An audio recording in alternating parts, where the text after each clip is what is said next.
This is the Cuisinart Deluxe Toaster Oven Broiler. Has a beautiful design, stainless steel, has a nice roll bar handle in the front here.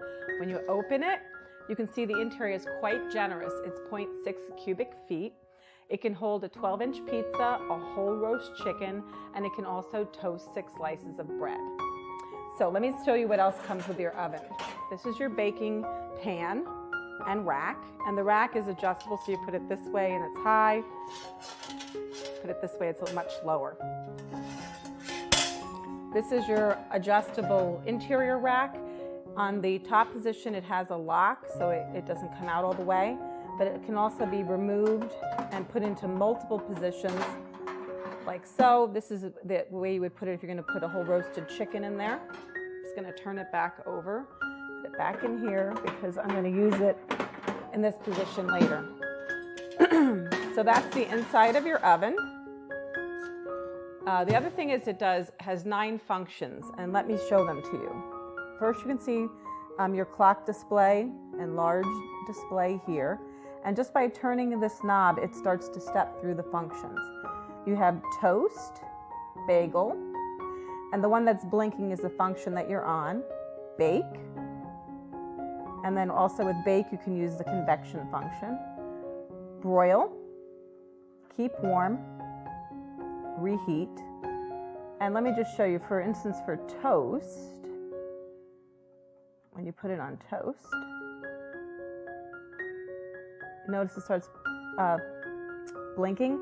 And notice that the shade button blinks. This lets you know what functions are operational in that setting. So you press shade, and this is where you can adjust your shade control from 1 all the way to light to 7, which is dark. And then you just hit the start button, and then your toaster start toasting. This also tells you how much time you have left in your toast cycle. And turn it off again, just so I can show you something else.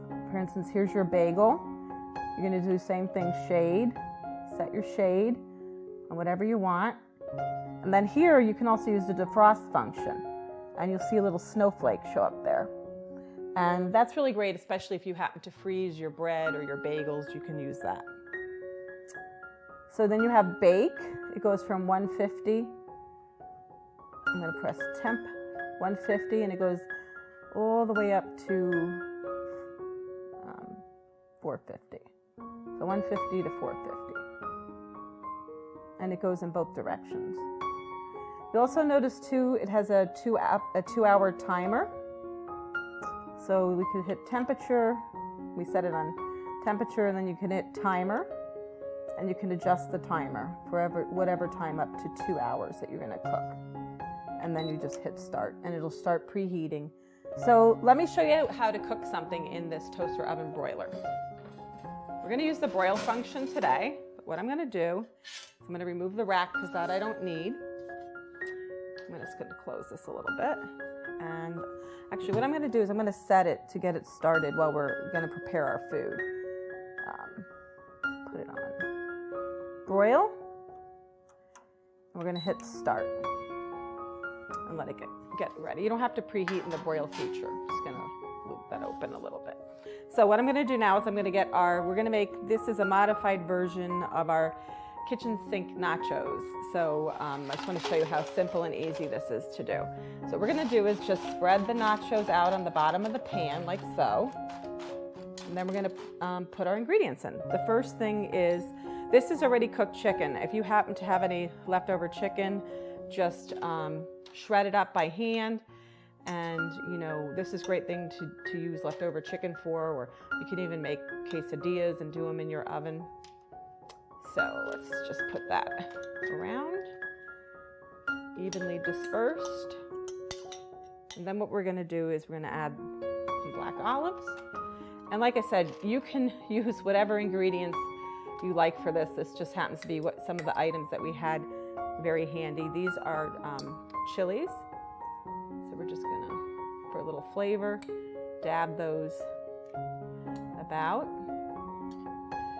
And then what we're gonna do is the next step, you can see how easy this is. This is also a great thing to do for an appetizer because you can serve a lot of people. It's really tasty. It's slightly different than just regular old nachos. That's quite a bit of chili I put on there. And then of course, what would nachos be without lots of shredded cheese? And you can use whatever type of cheese you want. I just happened to use one that was a little bit orange today, so it looks nice on top of the other ingredients, the green chilies and the black olives. So I think that's plenty of cheese. So now what we're gonna do is I'm going to put this in the oven, slide it in, gonna close it. I like to leave it ajar a bit. And here is where we're gonna set the timer on 12 minutes. And there we go. We're gonna come back in a few minutes and check on our nachos. You're gonna see how nice and bubbly the cheese is. So let's check on our nachos. I'm gonna turn the oven off. Oh look, they came out gorgeous. See how nice and evenly browned they are? That's because the oven has a really precise thermometer feedback, so it keeps great temperatures on the food you're gonna cook in there. It's a really versatile product. It's the Cuisinart Deluxe Convection Toaster Oven Broiler.